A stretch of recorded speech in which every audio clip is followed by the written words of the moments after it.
I am here with a very good friend of mine, someone that I consult to for myself, for a lot of my clients, Dr. Dean St. Martin. You might know him from the Anabolic Roundtable.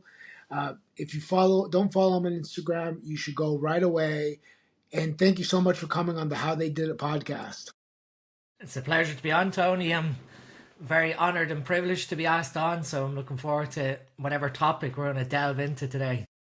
We're going to jump all over the place. But I wanted to bring up something to start off with. I heard that I was watching a bunch of podcasts. I've watched a bunch of the stuff before, and I heard that your wife pushed you into posting online.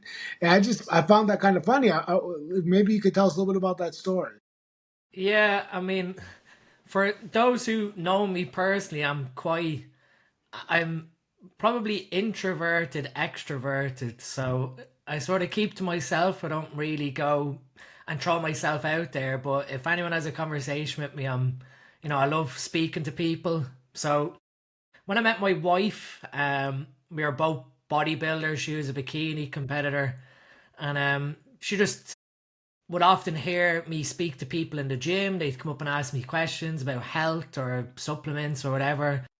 And she basically just said, what is too good to be keeping to yourself, or just staying silent off social media. I mean, I had an Instagram, I had a Facebook, personal accounts.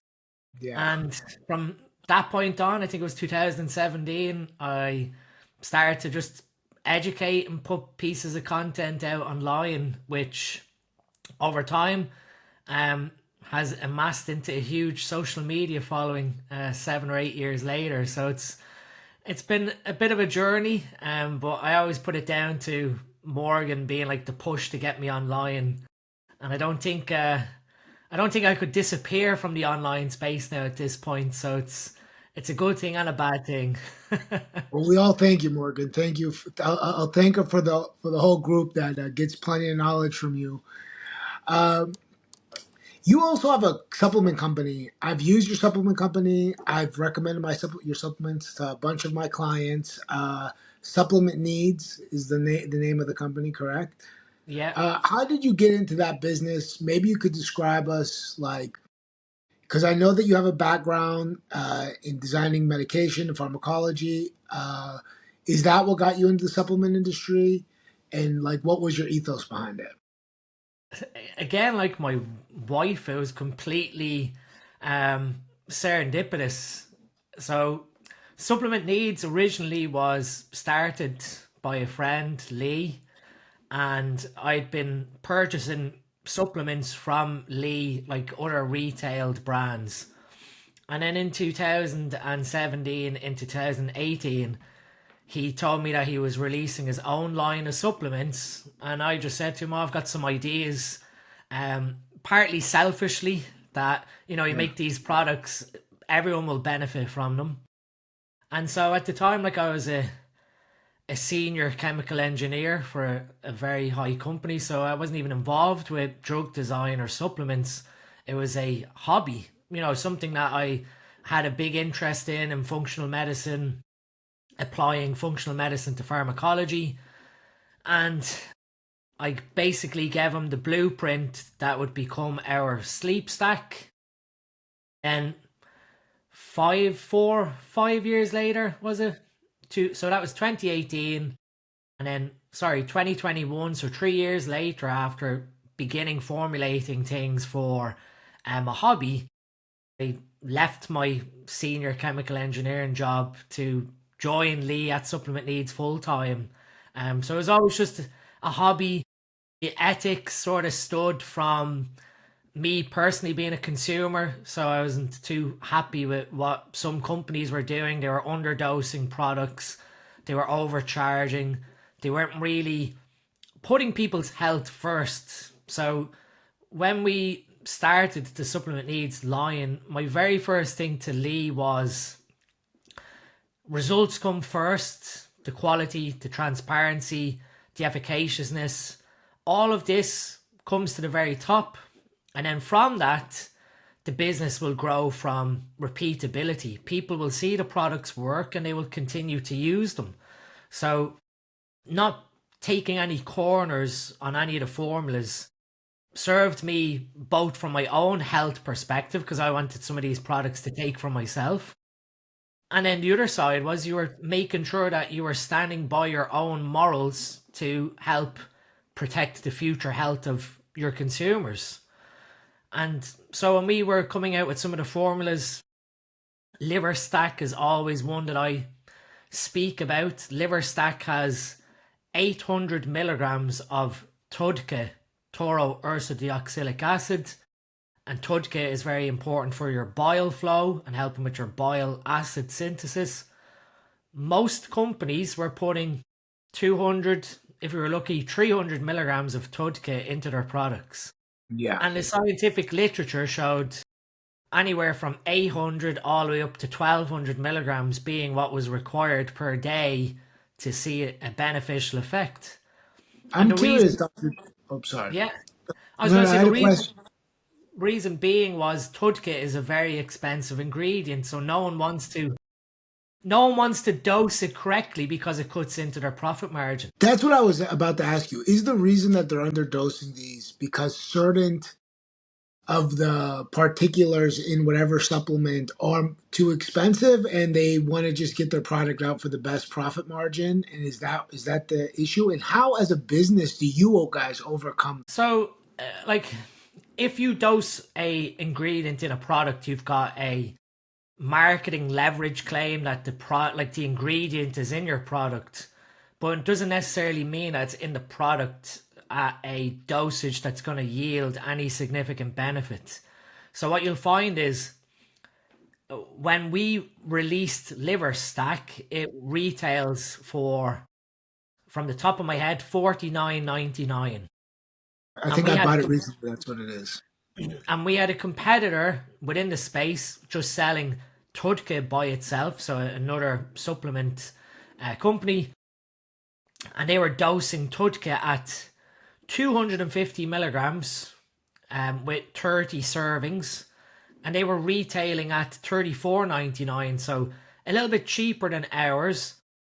But consumers were sort of questioning how come you can sell 800 milligrams for not that much more expensive than their 250 at 34.99, and you see the difference in profit margin as a business, running a business, that it really comes down to, do you want to leave a legacy behind helping people, or do you want to make quick money, make a load of profit, and then get out of the industry as quick as possible? Because we see this all the time in the supplement industry, that people begin companies create very low cost, high margin products. People buy them maybe once, if they're lucky twice, and that's it.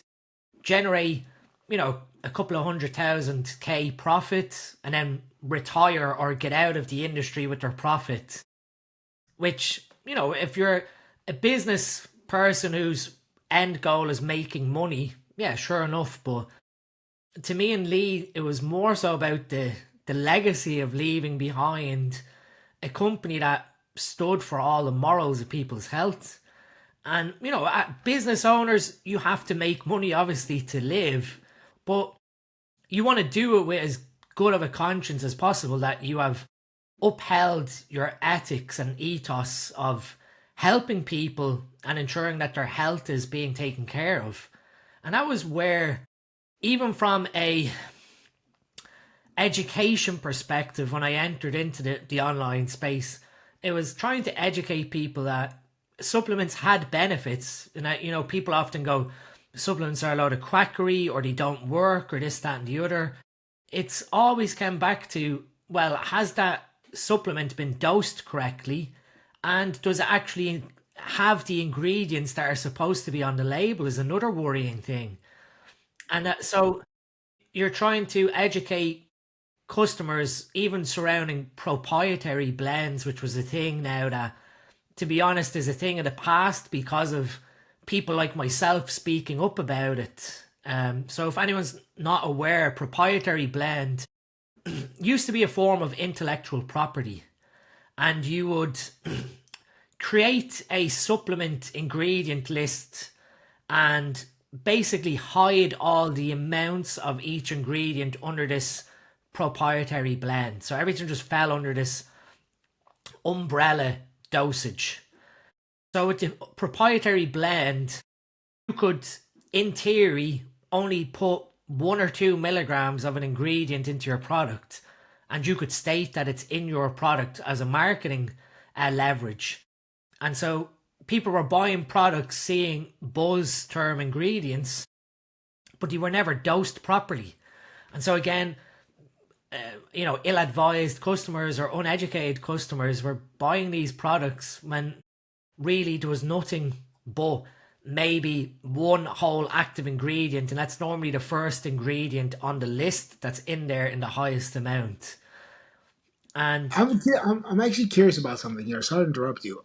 yeah, When you're, I think this is a part of this too. And correct me if I'm wrong. People that come to supplement needs that really like watch your content that probably are funneled through like your avatar, your potential audience is someone that is really looking to optimize their health or optimize their performance or probably both, right?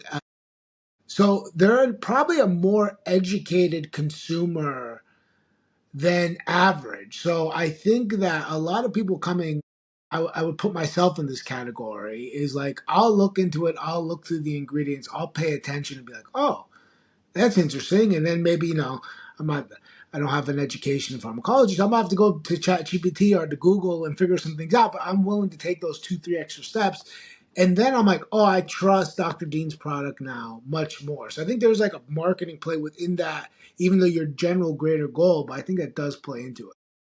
it definitely does. I mean, even with our multivitamin, being able to educate the average consumer over the flaws of some of the high street multivitamins. So I guess we're all looking for what is the most budget friendly option when we're looking to purchase anything, especially if it's for the first time. And if we see a multivitamin in a supermarket or a high street pharmacy or drugstore that's maybe 5, 6 British pounds, and then you look at our multivitamin and it's a little bit more expensive at 13 or 14 pound, you're trying to figure out, well, what is the why am I paying more for the other multivitamin? And then you start to educate, well, first off, your B vitamins have to be phosphorylated in order to be active in your body. So when you look at a high street multivitamin, it more than likely has the initial precursor B vitamins, so the things that you take in and then your body activates them.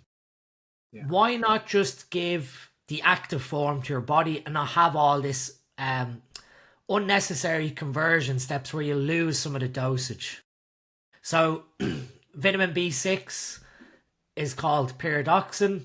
Quite often you'll see on a cheaper multivitamin pyridoxine hydrochloride. Pyridoxine hydrochloride then has to be converted to pyridoxine 5-phosphate or P5P for your body to use it. And so we didn't put pyridoxine HCl into our product, we put P5P. So you're getting the active form. And if your body didn't use that active form, you would excrete it out, but you knew that you weren't excreting out unchanged B vitamin. So you're getting as much of that B vitamin as your body required, and then obviously because it's water soluble, you excrete it out of the body. So we wanted to make people aware that even looking at it from a budget perspective, quite often when it comes to dietary supplements, cheaper does not necessarily equal better. The other example I often give are fish oils. You can go into a supermarket and you see omega-3 fish oil capsules. To be honest, if anyone is listening to this, I'd really warrant caution against buying a very cheap omega-3 product. Omega-3 fish oils are susceptible to oxidation, so to turning rancid or turning into oxidized fats, which can cause more detriment to our body than the actual omega-3 would from a health perspective. What you're looking for when you're buying omega-3 products is that it's within a UV protected tub or a glass, a dark brown bottle, uh, where it's being protected against sunlight and the oxidation that sunlight can cause to the fish oil. And you're also looking to see how has that fish oil been produced, how has it been handled during the manufacturing process, because that will lead to issues with oxidation of the fish oil as well. So when we were looking at creating our omega-3 products, it was important to have a very low oxidation value to the fish oils. And in particular, we have a product, Omega Pro Plus, that is basically manufactured as soon as the fish is caught. And it's distilled carefully that it preserves an omega 3 that most companies don't have, and that's DPA. So we all know about EPA, DHA. DPA is often destroyed during the manufacturing process because it has a very small window for distillation to extract it from the oil. And so Omega Pro, when our manufacturing process is undertaken, it preserves that DPA.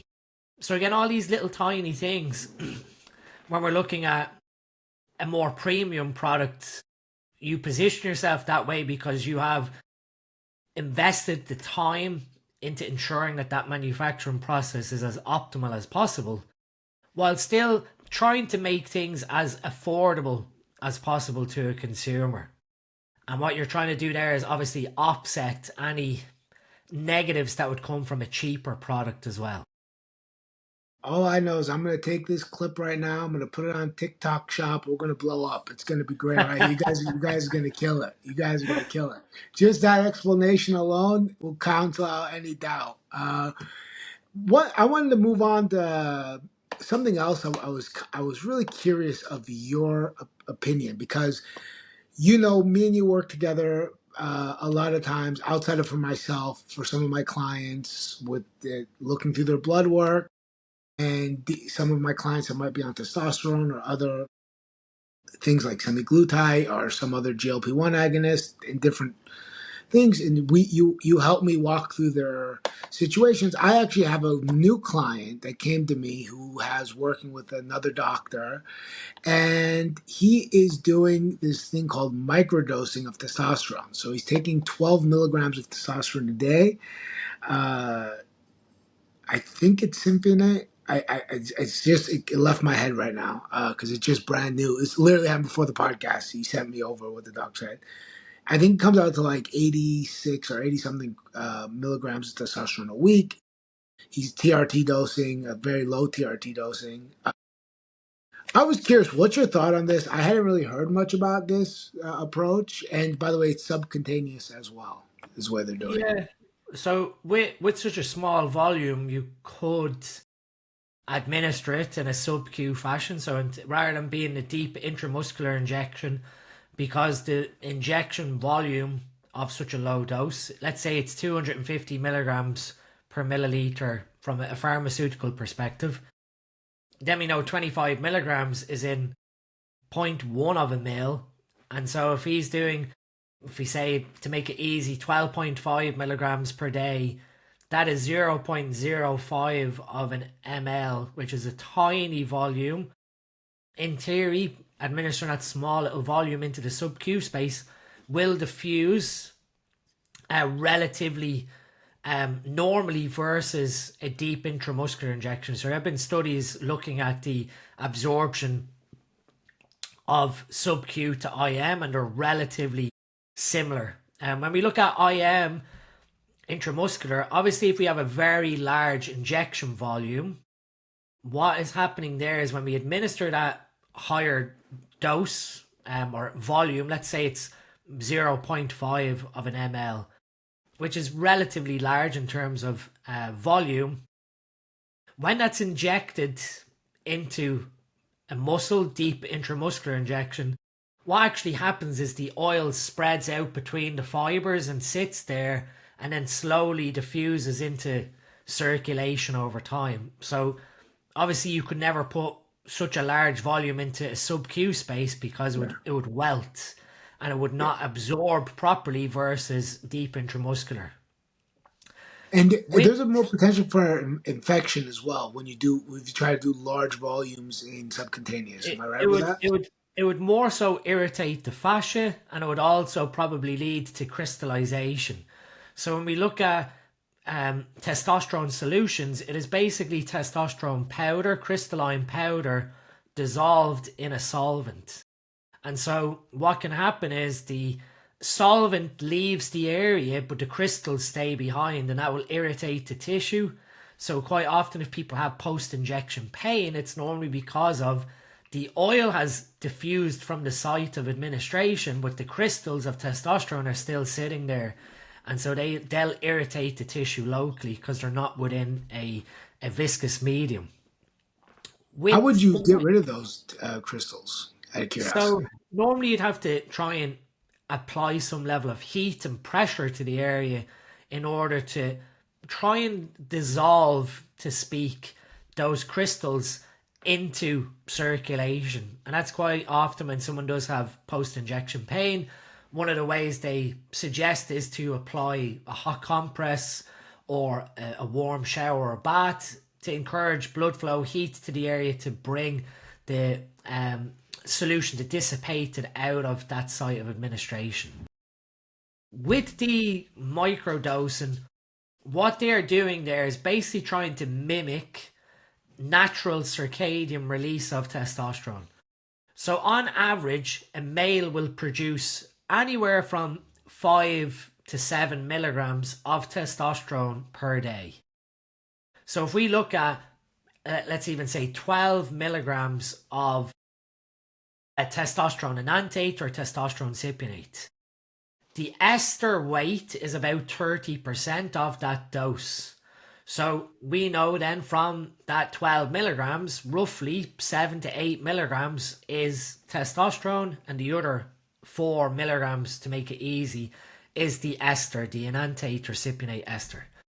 So by doing a small daily micro injection, you're basically putting in the same amount of testosterone that someone on average should be making, between 5 to 7 milligrams.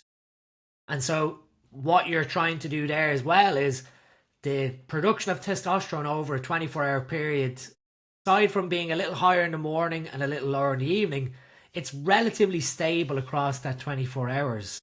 So what you're trying to do is mimic that circadian release with a small dose in line with what you make naturally, in hopes that you don't experience any massive post-injection peaks. So generally, if you do a very large dosage in one go, 24 hours after that administration, you get a big spike in plasma level, and that's the drug entering circulation. What you're trying to do is limit that peak plasma level so that you don't experience some of the side effects, if you want to put it that way, of higher aromatization, higher 5-alpha reduction, or even just elimination of the dosage where the dose is metabolized and cleared from the body. And So you're each person individually is different with that, right? say again. Each person individually will metabolize differently. So some people will be slower metabolized, other people will be much quicker. So that's like very individual perspective. Exactly. So each of us has different genetics when it comes to our cytochrome P450 enzymes, so the CYP enzymes. And these are the guys that do metabolic transformations. So they change molecules in our body to either make them work better, work less, or change them completely that your body can now excrete them out without any effect on your body. So aromatase would be a CYP enzyme, and aromatase converts testosterone to estradiol. Estradiol is a completely different biological compound to testosterone. So you'll have people who have genetics where they might have more aromatase expression genetically. That could also be induced from having higher body fat levels. So more body fat means more aromatase also. So there's a lot of things that play in to your overall individual drug metabolism, and the CYPs are really what dictate it. And that's where it's important that when someone goes down the path of hormone optimization, they understand how they metabolize compounds. Whether they're, like you said, a slow metabolizer means that the drug is metabolized a lot slower than normal. And so the drug stays in your system longer, which means you need less dose or you need less frequent doses.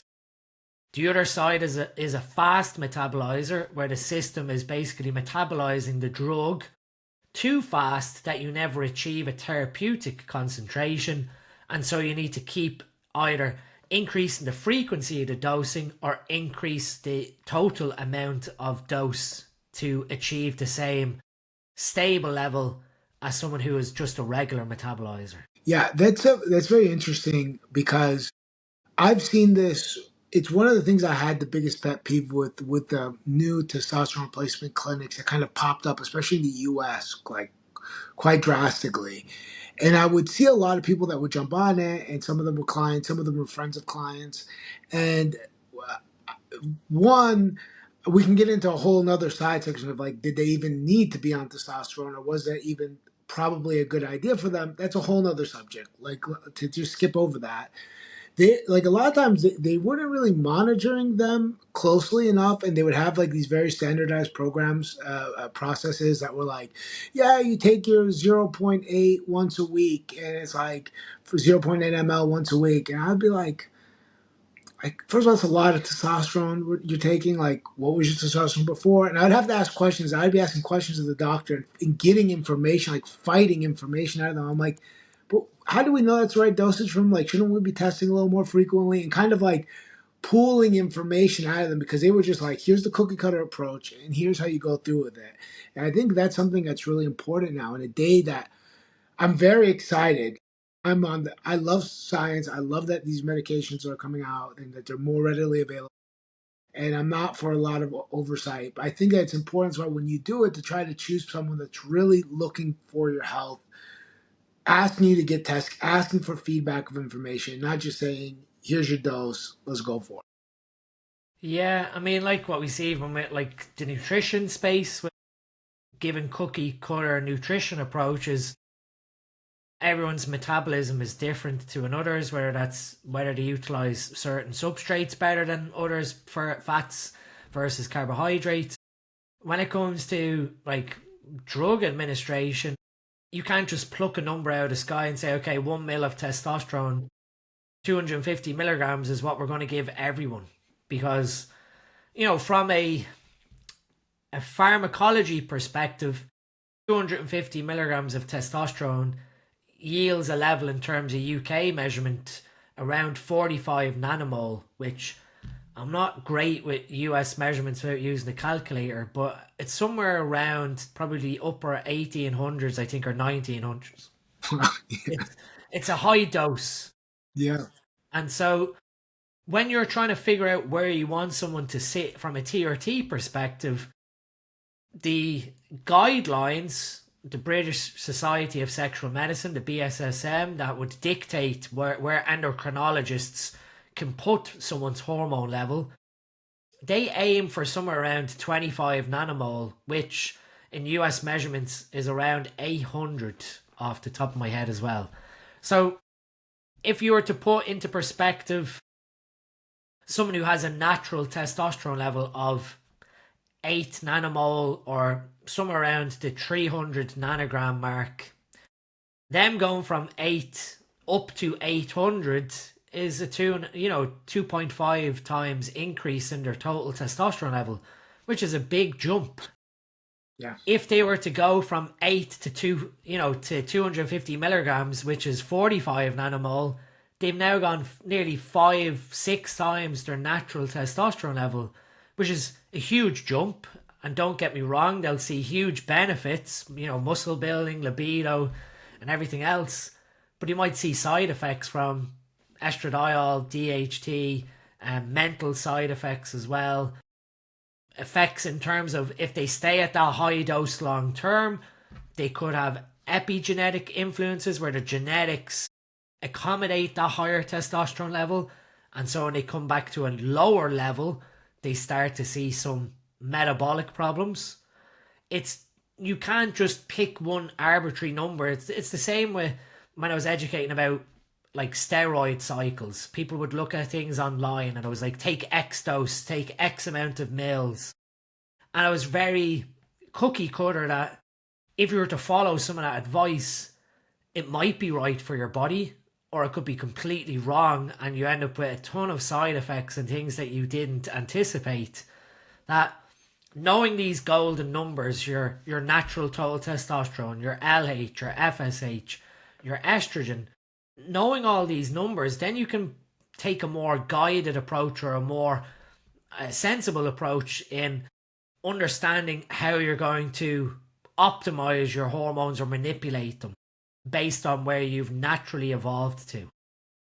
And that brings me to another point. Something I'm really interested in is I know that things like tren or just general androgens do have like effects on your like neurochemistry, your dopamine receptors. Is it the same case when you're talking about somebody that's doing TRT? Is that something that they should be considering? And even maybe above TRT, people that are taking super physiological doses of testosterone. So, this is something that I'm a little on the fence over because I think it's something that hasn't been studied extensively, but from my experience, is definitely something that warrants caution. So, testosterone will optimize your dopamine, to put it in some perspective. So it's going to optimize your production of dopamine and dopamine receptors in your brain. Your dopamine receptors, or your actual neurons, have an electrical potential, and this is how they get excited to fire the neurotransmitters. That electrical potential is set based on the sensitivity of the neuron to the neurotransmitter. So if you have a very high threshold, a very high electrical potential, it means you need a lot of neurotransmitter to get that neuron to fire. If you have a chronic exposure to an androgen and you're pushing that dopamine level higher and higher over time, yes, you feel amazingly great because of that higher dopamine level being driven by your higher androgen level. But the problem long term is if you reduce your androgen exposure, whether that is reducing the amount of testosterone or whatever a compound you're taking from a dosage perspective, or you quite simply come off and restore your natural production of testosterone, that threshold of excitation of the neurons is still staying very high because that's what it's requiring for those neurons to fire properly. But if your testosterone level is too low to initiate that excitation, you could have perfectly good total testosterone. You could look completely normal naturally, but a consequence of that manipulation is now your brain chemistry is still looking for that higher testosterone to have, sexual thoughts or high libido or high drive.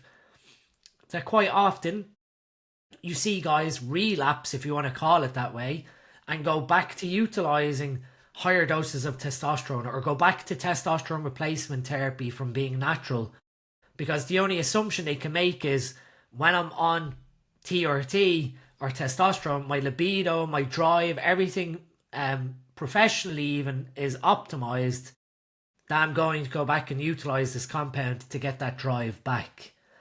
Where had they been patient and allowed their neurochemistry to effectively relax and allow those receptors to lower that voltage again, they'd be back to a normal set point to speak. The problem also is that, I have to make the comparison. It's like driving a Ferrari. When you go to TRT or a higher testosterone level, you're effectively getting an upgrade on what you have now, if all goes well.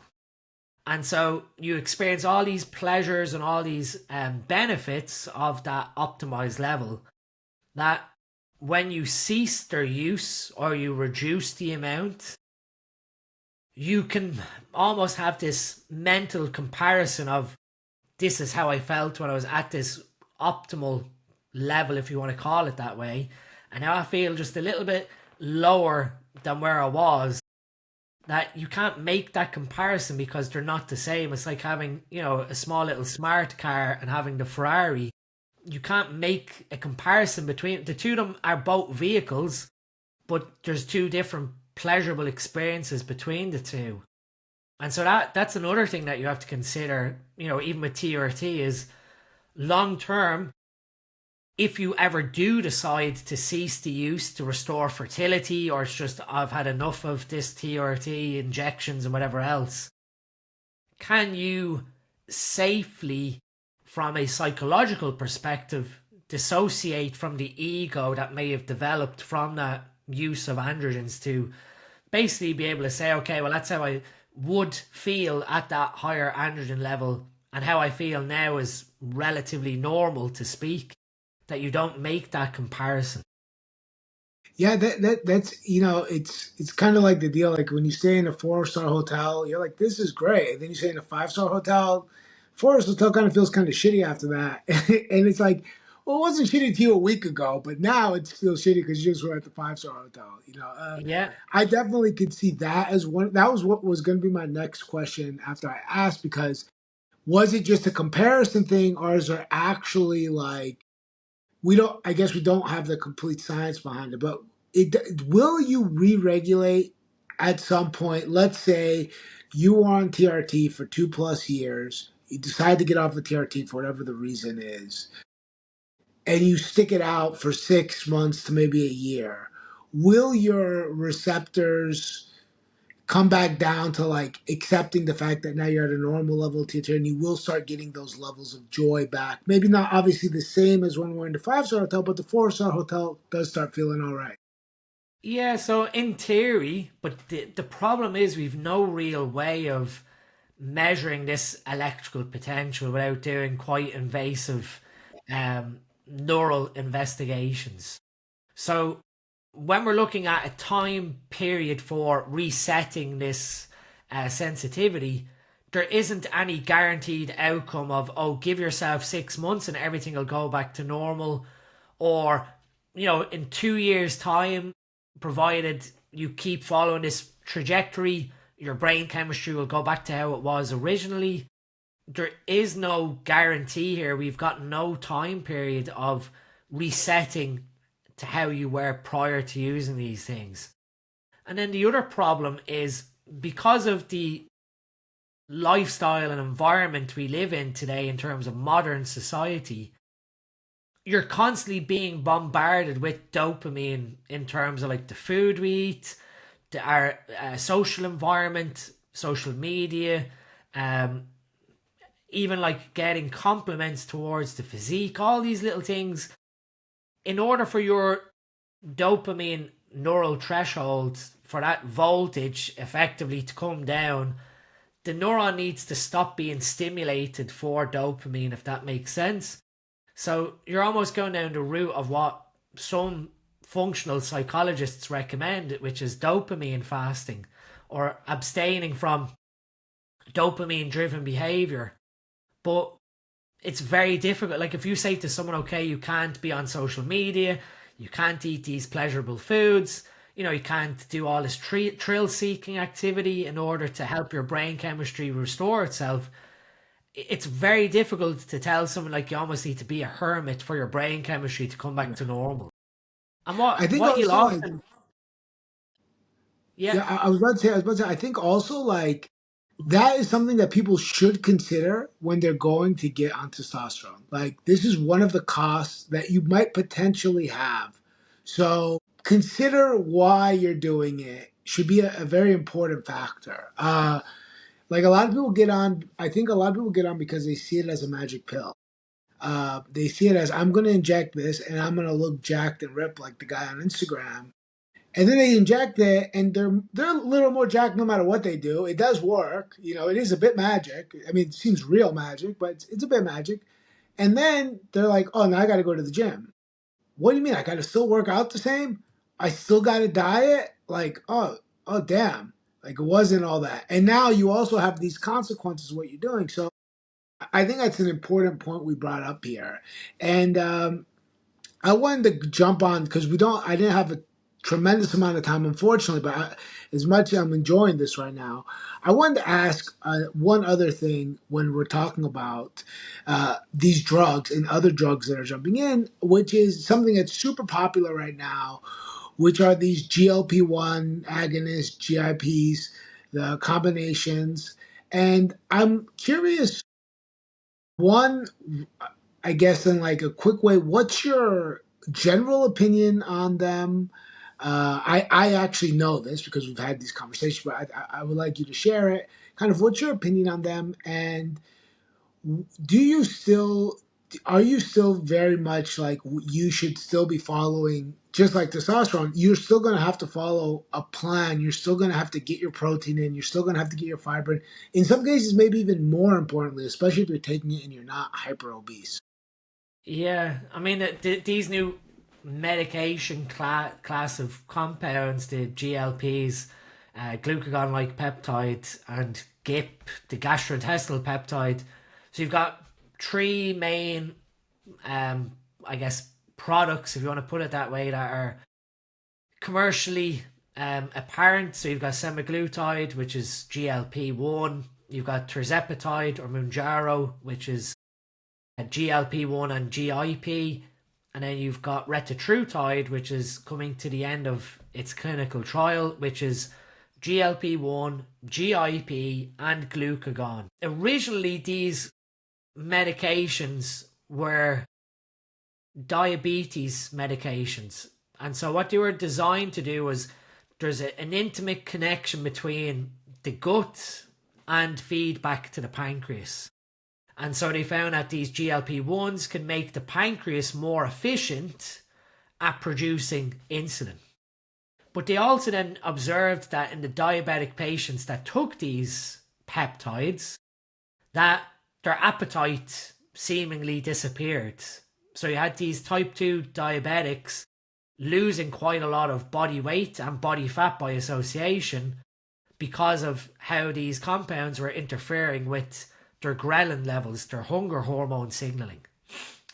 They also slow gastric emptying, so your stomach effectively stays full for longer. So you might actually forget to eat. You might eat one meal and that's it. Your stomach's full for hours upon hours, whereas normally you'd be hungry maybe 5 or 6 hours later. Very useful in terms of, first off, if the very first site that they're utilizing is obese patients, because it effectively allows the obese person to gain a level of psychological control over their eating habits.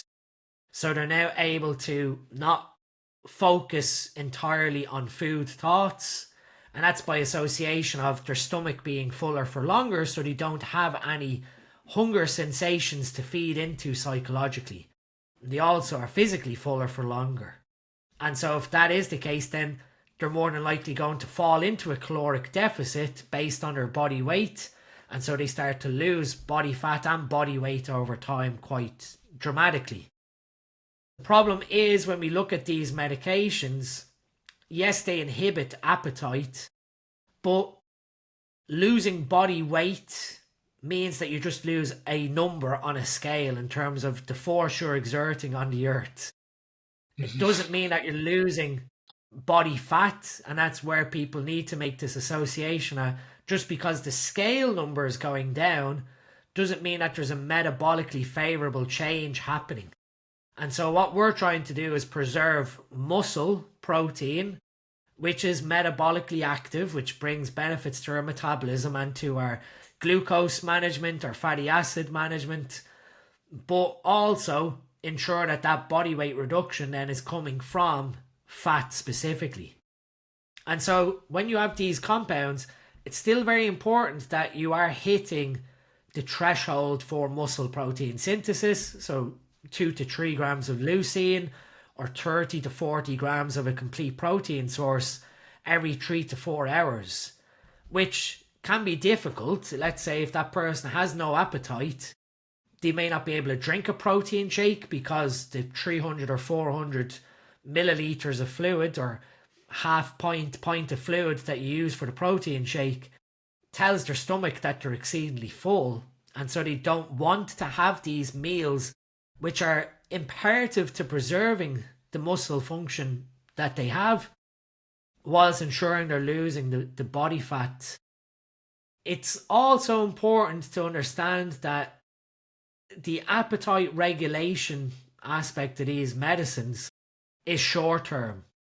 So as soon as someone stops utilizing these medications, if the underlying psychological habits have not been addressed, whether that's through a better relationship with food, more structured eating pattern, a more heavy emphasis on, I hate the word, but like cleaner eating, that person, according to the clinical trial that was done with even semaglutide, 60% of the participants regained nearly 2/3 of the body weight they lost when they discontinued using semaglutide, which tells us that they were so powerful during the trial at suppressing appetite, which had brilliant benefits to their metabolic health.